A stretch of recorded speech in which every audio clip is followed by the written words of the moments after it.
তোমার মাথা কোনটা বেটা? মাথা, চুল,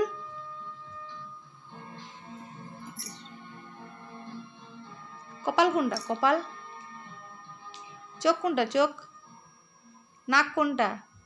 নাক, নাক, ঠোঁট কোনটা? ঠোঁট, ঠোঁট, হ্যাঁ। জিভ কোনটা? দাঁত কোনটা? দাঁত, গলা কোনটা? গলা, হাত দিয়ে দেখাও।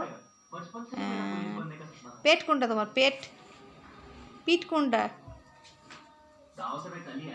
পিঠ কোনটা দেখাও, পিঠ কোনটা দেখো, ভালো করে দেখো। কোমর কোনটা? কোমর, আচ্ছা। হাত কোনটা? হাত, পা কোনটা? পা, হাতের আঙুল কোনটা? এইটা আমার গুড গার্ল। আজকে বাংলাতে বললে কালকে ইংলিশে বলতে হবে, ঠিক আছে? ঠিক আছে, থ্যাংক ইউ।